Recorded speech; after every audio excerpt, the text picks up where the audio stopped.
everybody. I'm John Hayes, and today we're going to take a little time to interview Russ Ward of ANTiSEEN and talk a little bit about his history and his gear. So, Russ, welcome to the program, as it were. Tell us a little bit about your background, specifically with guitars. I was not a guitar player. I had a band through the 90s and made some records under the name Mad Brother Ward. I was the lead singer of that.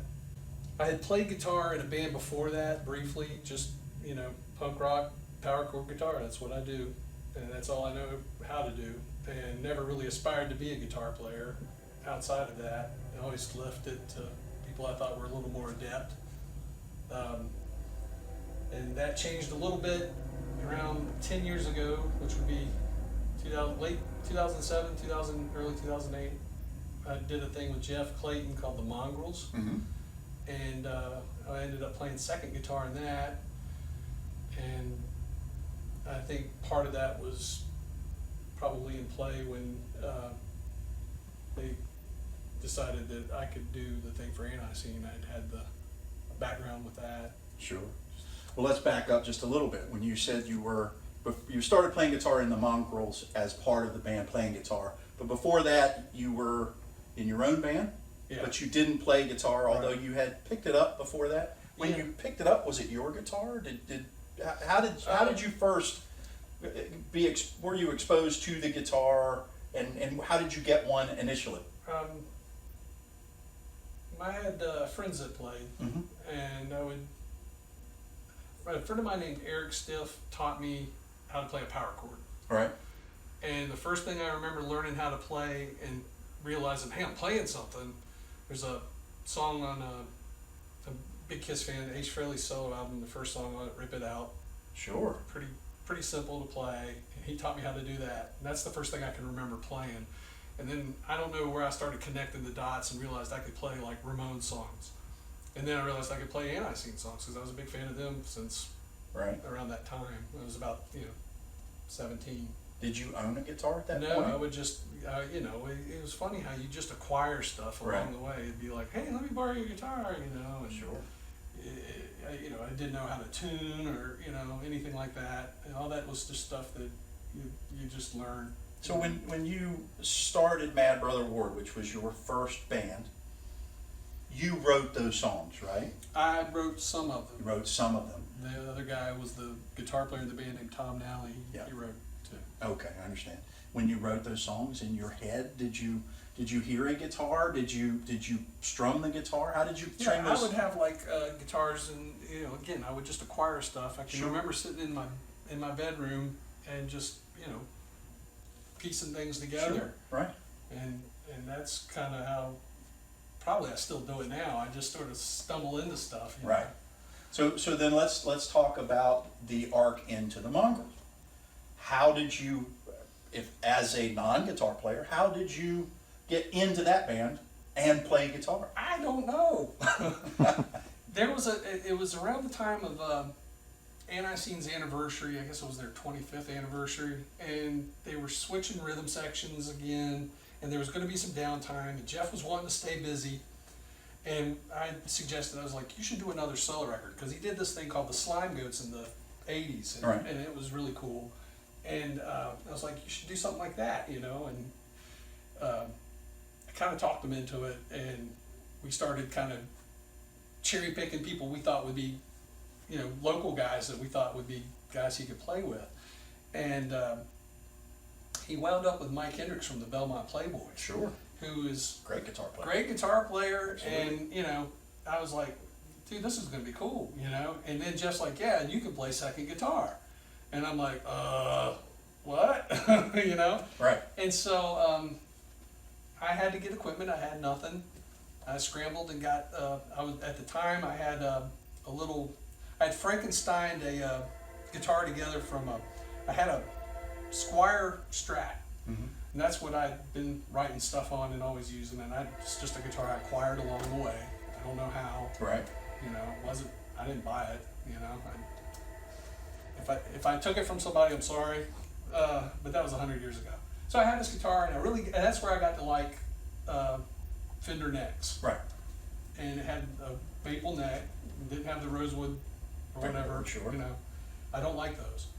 I've gotten partial to that neck. Sure. And then I had a Telecaster, one of those cheap Squire jobs that you'd buy at Guitar Center for $100 on the floor, you know, the Sure. little door grabber deals. Yeah. And I grabbed one of those, and I was like, I hated the neck on that. It was not the same. It was a different kind of wood or something. I Sure. don't know. So I took the neck off of the Strat and put it on the Tele. And if you know, and that's where I learned that the neck joint at the body is different on a Strat than it is on a Telecaster. Just because they're both Fender stuff, Right. it's not the same. So my high E string never sat right because it wasn't right. But I never use a high E. I just play power I chords. gotcha. So it was like, but I liked it and it sounded good. I put a Hot Rails Sure. in the pickup, Mm-hmm. Right. and I was off and rolling. You remember what type of amps you were using I was at the playing a time? Fender Blues DeVille. Nice amp, It certainly. was. Yeah. I got really lucky on that. I actually recently had a chance to reacquire it. I couldn't The afford same amp. the exact same That's amp. fantastic. Now, did you have pedals in front of it? I- Were you going for a certain tone? No, you know what? If I remember correctly, I was using the gain channel on the amp Nice. and just running it like that. Sure. It's real direct, real organic. So I tried, I think, using a pedal and didn't like it or didn't find it necessary. Right. And and I was playing underneath what Mike Hendricks was doing. Sure. Right. And it would have been too much, I think. So let's run through the arc after the Mongrels. What did you do then? Did you carry on Mad Brother Ward? Just briefly, I did a couple more, and I got to where I had always planned on kind of stopping when I got 40. If I'd never really aspired for much, and never really achieved a whole lot, and it wasn't like an issue. I just was like I was kind of done. Right. So I was finished playing music. I had no desire, intent to do it again. Right. And then this all happened, and it came out of left. And when we talk about this, now we're talking about ANTiSEEN. your entry into ANTiSEEN. Now the legend has it that you were handpicked, not just by Jeff Clayton, but also by Joe. Is that legend correct? That's correct. I can only remember 2 occasions where Joe said anything about that, Mm-hmm. and it was always kind of a joke. It was, I tell people it was a joke, and it was a funny joke until it wasn't funny anymore. Okay. And when because it's not the ideal circumstances to join a band. Sure. Right. I mean, because historically, that band has a sound.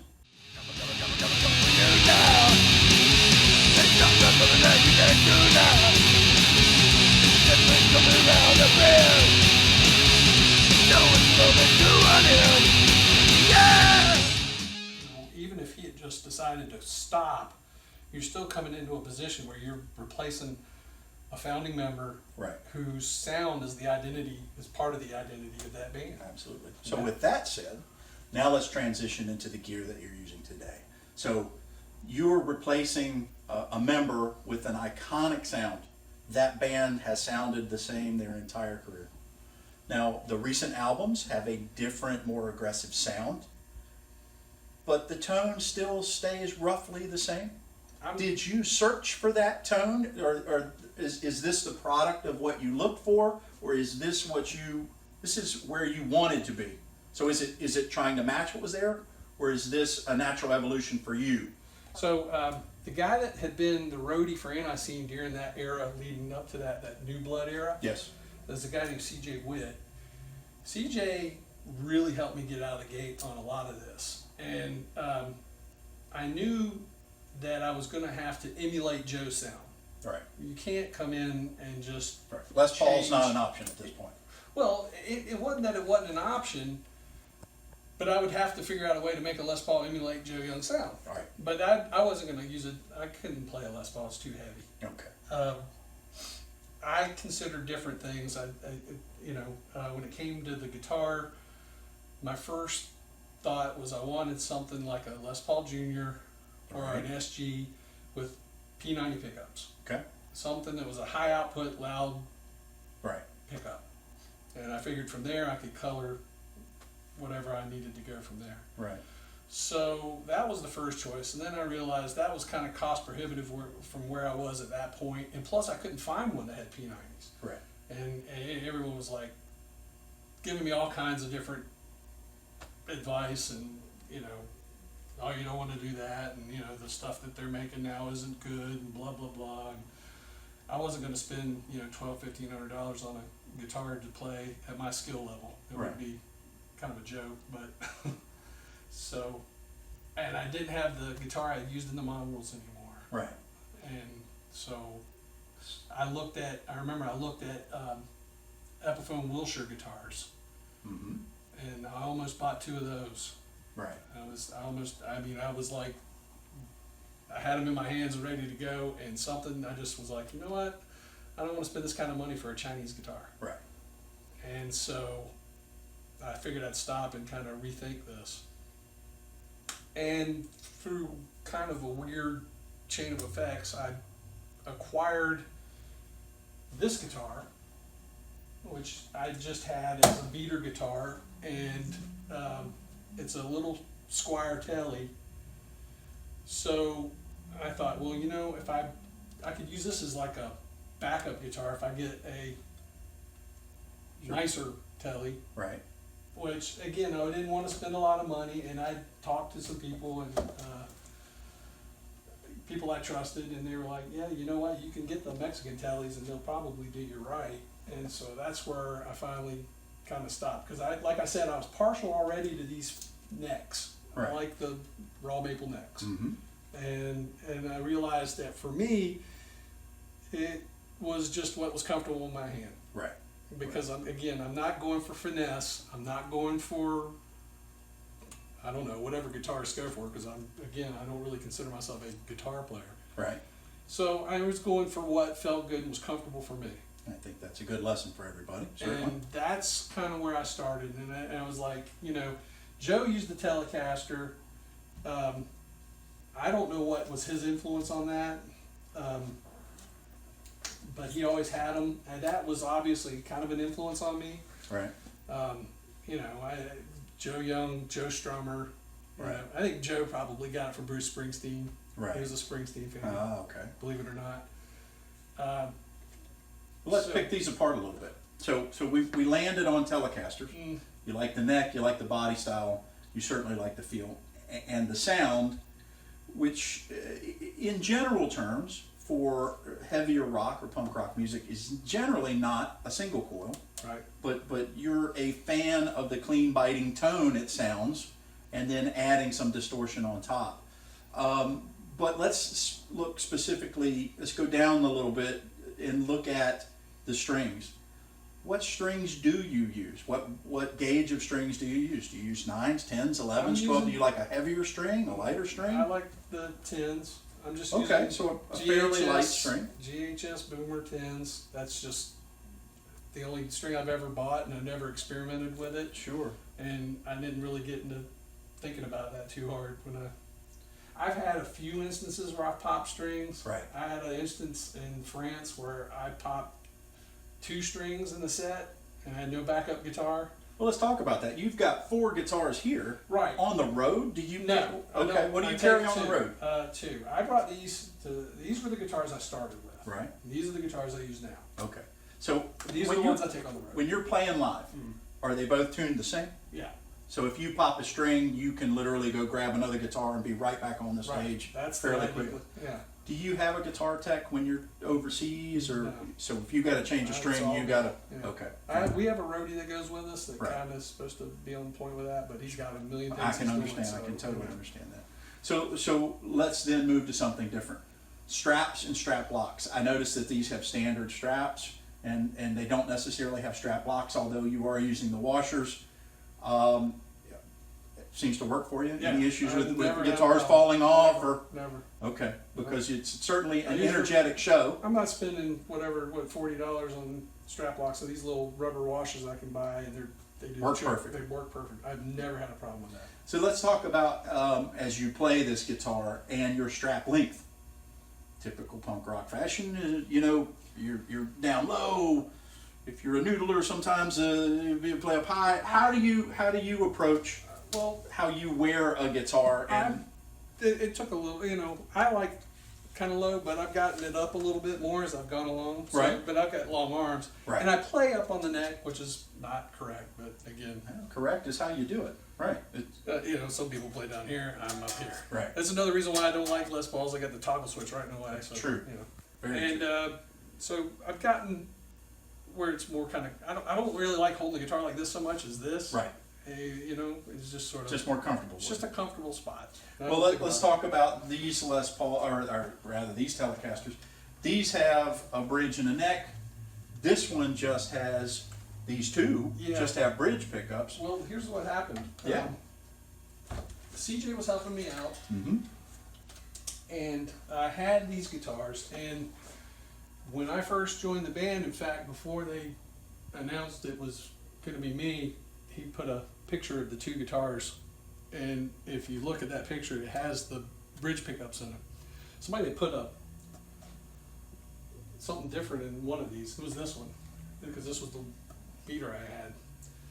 And CJ suggested he had done this to Joe's guitar, taking the bridge pickup out and having the blank scratch guard, kind of like the old Esquires. So this is still routed as a standard Tele with a neck pickup here, but this is just a new plate. Right. Okay. And we made a kill switch with this. So it's now a kill switch, right? Okay. And I thought that was great. So you can really do the Ace Frehley thing. Well, yeah, but I wouldn't do that a lot. But it was more like Black Flag, where his stuff was straight wired. It was all or nothing. It was just boom and go. You listen to those records, and when he hits it, it's there. The problem that occurred, and this is really nobody's fault, was this was a good idea, but in practice it ended up not working out so good for me because, and these are both the same, as you can see. Yeah.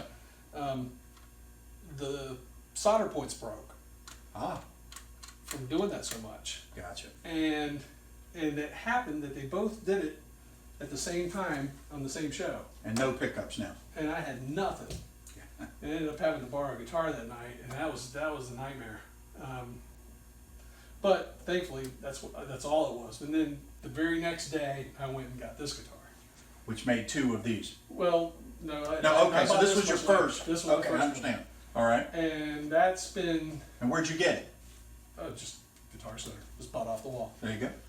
And I had intended to replace the pickup. Mm-hmm. And I still intend at some point to replace the pickup. Why? I just can't What does it- decide. I just want, again, a higher output. This does good. It's a stock pickup. Sure. But I want consistency from one guitar. If I have to go from A to B, then I don't want, And these are both stock pickups? these are both Okay. stock. And can you tell the difference? I have not yet. I've not done a really good AD, but I don't think enough people would notice that Right. if we were playing live. I had a guitar in between this and this, a second backup guitar that I Right. thought sounded really similar to that. And I recorded the Obstinate record with that guitar and this guitar, different tracks, Right. and I can hear it. Okay. But I don't know how many people can hear that on the record, but I can tell the difference between the. So this is a good question. Live guitars. Mhm. In the studio, many guitarists will search for a different sound, play different I guitars, try to- different amps. Nope. Everything is I straight try to do ahead. everything consistent to what we do. Right. And that's still a learning process for me Sure. because again, everything I've been doing since joining has been kind of like a big learning process. Right. So let's step away from guitars for a second and talk about the one thing that's baffled me from day one. High watt. How did you land on a high watt of all things? Well, luck, I found it right when I needed it. Yeah. A lot of people don't remember Joe Young played a high watt back in the 80s, and it was a combo. It was a single 12-inch 50-watt combo high watt, and that thing was loud as piss. And it was just, to me that was like, and I'm also a big fan of the Who, and so there was sort of this lust quality for the old high watt thing. So when that popped up, I was like, I gotta get it. There wasn't even any much thought to it. Then we went and tried it out, and I remember Barry went with me All right. and plugged in and hit a chord, and he kind of made a face like, wow. And Barry's not the kind of guy that really emote like stuff like that. And I thought, okay, well then we're in safe ground here. So, but purists will say this isn't a real hi-lot because it's from the 80s. Right. And I don't know a lot about the history and whatnot, but what this amp has that I do not use is a gain channel. So all of this through here is Just irrelevant. zeroed out. Yep. Yeah, I don't mess with that because it sounds like ass. It's just, you know, but that clean tone when you run drive into it straight Yep. is Which is hard to come by. It's hard to find an amp it's that. a monster sounding amp. I have no complaints about this at all. So you got this. I don't remember this originally. No, I did not have When that did originally. this come along? I do not remember this. I don't remember what you were playing through. This came initially, along after about a year in the band. A friend of mine in Cleveland shot me a link, and I was actually looking for a road case for my cabinet. And he was looking around and he goes, "Hey, I found a road case." And I was like, "Yeah?" He goes, "Yeah, but a high-watt cabinet comes with it." And I'm like, "Really?" So, long story short, I got in touch with the guy. Yeah. We just, by coincidence, had been routed up through there. We're playing a show up there. And he brought it out to me and I bought it. Did you play it that night at And the I show? played it that night. And it took a little while to get it dialed in because it's got, and you know, gearheads are more into this than I am. It's got greenback Celestion, the British ones, the old, Sure. you know, which is, I guess, desirable. Very sought after. Yeah. But they're 25-watt speakers, right? And the amp or the cabinet I had before was a PV cabinet, which was actually a higher wattage speaker, and so I have to drive it a lot harder, you know. Sure. And so it took me a while to figure out, you know, where to get that dialed in at. I had just gotten this cabinet when we made the We're Number One record, and it bothers me now to hear that because I can tell I didn't have it quite dialed in right where I wanted it. Right. So, So let's move down the signal chain. mm, So early on, I remember quite vividly that we tried out a bunch of these pedals. And I say we, I just happened to be there. I didn't have anything to do with it. But I remember we tried a bunch of these pedals, all the way going back to some early ones that maybe you had, even some pedals that Joe had. yeah. And we ended up, I was not involved, but you ended up on this. And how did you get here, and what makes this, and I see that you've even got it taped so that you can go back to the same Yeah. settings every time. So how did you end up here? What sound drove you to get here? What happened was initially Joe used the Boss DS1. I've got two of Joe's pedals today. They're, you know, squirreled away safely. I've got one I think he used to record Southern Hostility with. That was actually one of those turbo distortions with the 4-knob deals. Right. And then, but generally he used the DS1. He carried two of them on the road, one as a backup in case one ever farted out or he lost it or whatever. Right. I never liked those pedals. And, you know, I wanted to get into it. That's really the heart of his sound. It's the heart of my sound, I guess. So I was looking at a way to emulate it, but try to do something different. And I like, you know, and again, I'm not a gearhead, and I didn't know how to translate this. And this is stuff that I had to learn as I went along. I wanted more of a gravelly distortion, Right. less compressed and more growly. Sure. And usually you find that better with fuzz pedals. And I found out there's a difference between a fuzz pedal and a distortion pedal. And this was all stuff I've had to learn. Because I learned the hard way. I bought a fuzz pedal. I bought a boutique fuzz pedal, a Keeley fuzz head. And, which, you know, one of the deals where you can switch from the silicone. Right. Anyway, I ran it through an EQ pedal. And I liked the way it sounded, but it had no sustain. Right. The signal would drop out real fast. So that was a problem. I need more sustain. Then I went, and I just out of frustration, I started using one of Joe's old DS1s, and I did that for a little while, and I was never really fully happy with it. So I started playing with the pedals again. And like you said, I went through a bunch. And again, that goes back to when CJ was helping me put this stuff. He had the patience of Job to have to deal with that, because we tried 50 pedals probably. And I didn't like any of them. And I was like, well, I need something that's more like an overdrive or a fuzz, a growly, less compressed distortion, but I still needed to get that kind of nasally, trebly kind of tone that Joe had. Right. But I'm still trying to color it a little different to give it more something that was me, you know? Something you hear in your without changing it dramatically. Right. And I found this, and it's not still what I'm hearing in my head. But this is a But standard Boss pedal, right? It's a Boss OS2. It's an Yep. overdrive distortion, so you can pull you can pull some of the compression out, and Right. it's still holding that high end for me, and it's still a little more Now, do growly. you take 2 of these on the road? No, I've only got the one at the moment. Okay. Need to pick So up. you're a very trustworthy person. Unfortunately, Very trusting that's not person. probably a good idea. And Very I've just trusting. started doing the wah thing. That's new. We did a wah thing on the new record, and we've been playing that some. Right. So that's Played wah in the past? no. I'm still kind of just It's a it little was weird just an getting used to idea. it, isn't Yeah, it? it was Yeah. just it was an idea that we had, and it was just sort of an experiment. And I'm just like, well, So that's just, so that's really the real radical change, if you want to call it one, in the setup. So if someone walked in today and a new roadie, do you have everything set so that you can I can see your pedals are taped. Mhm. You can come in the dark more or less and set this system up and be ready to go Yeah, in almost no time flat. Pretty Your quick system now. is straightforward as can be. Try to be, yeah.